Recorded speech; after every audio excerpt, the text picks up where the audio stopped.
Our journey began the evening before at the COS labs. With one thick roll of red rope and some basic knots, we packed our cycles and secured them for the ride ahead. At 5 a.m., we set off by bus towards Kollur, the starting point of our expedition. School trip! Yeah!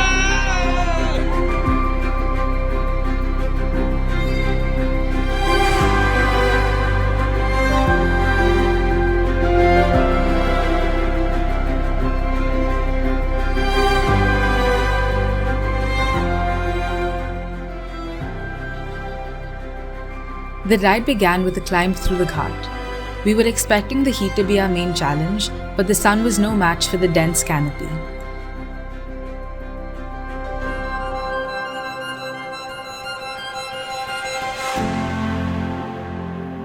The forest kept the road shaded and cool. We were grateful for it. The climb was steady, a little demanding, but never overwhelming.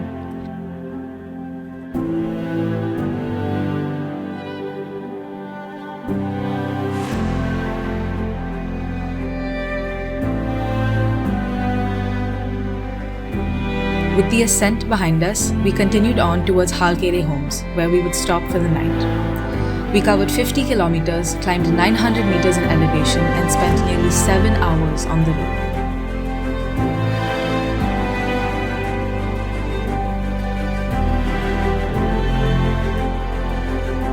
Halkere homes sits deep in the forest. It's a single pin on the map, surrounded by green. The house itself is a 100-year-old Malnad-style home. It was warm, wooden and welcoming. We were greeted with chilled majjige and found ourselves using the front yard to dry our clothes, tend to our bikes and settle down for the evening.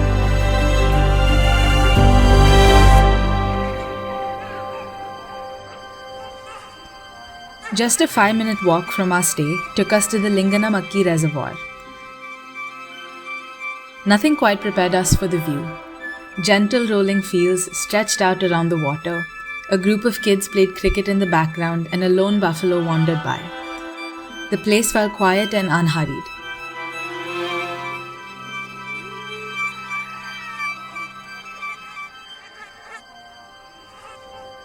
It was a slow, simple end to the day.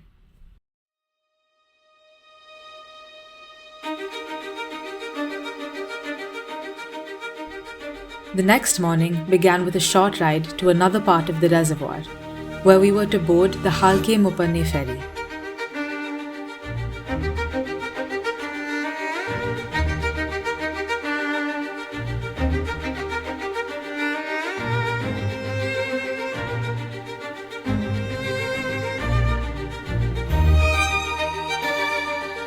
The cool, shaded cover of the forest slowly thinned, giving way to a stretch of dry land that led us straight to the glimmering silver waters of the reservoir.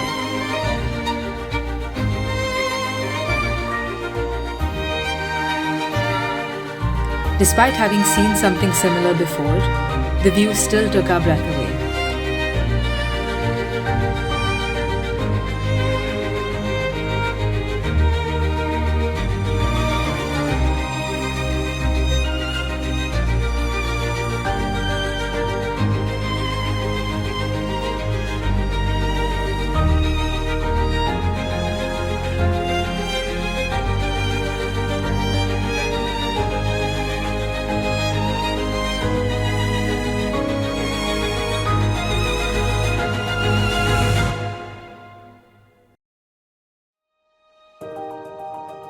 Eventually, the ferry arrived. It was small, rusted, and it creaked beneath our weight. A 10-minute ride later, we were dropped off into a deeper part of the forest, where the trees became taller and the paths narrower.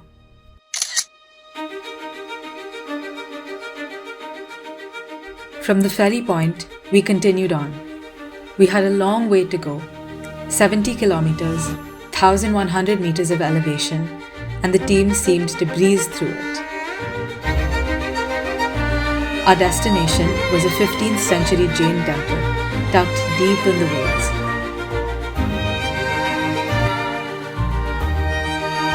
The temple, built by Rani Chandrabai Devi, stood strong in a clearing of grass and stone.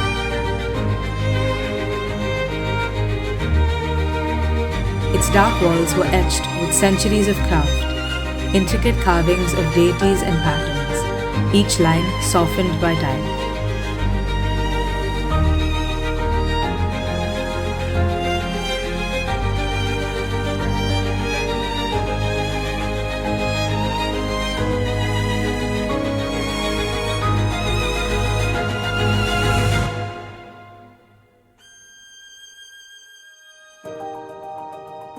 Later, we gathered in the temple courtyard for a simple dinner, offered with generosity by the priest's family.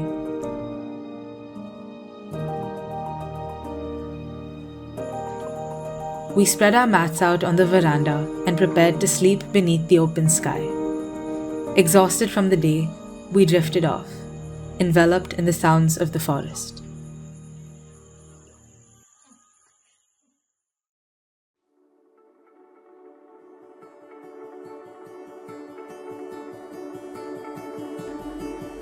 We woke to a calm, cool morning.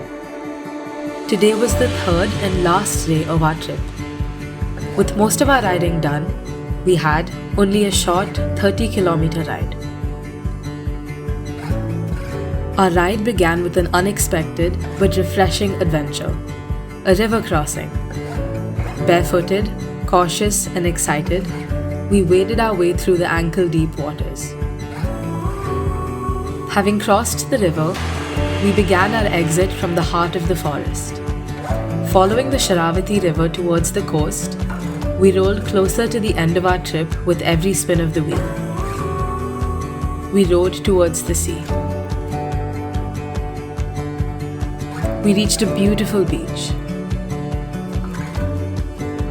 This was where our ride ended.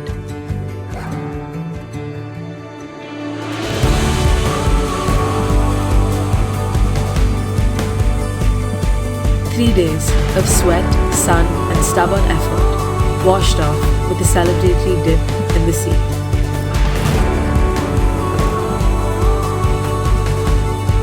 Between the climbs and the descents, the long hours and quiet stretches, it became less about the ride and more about the people riding alongside us.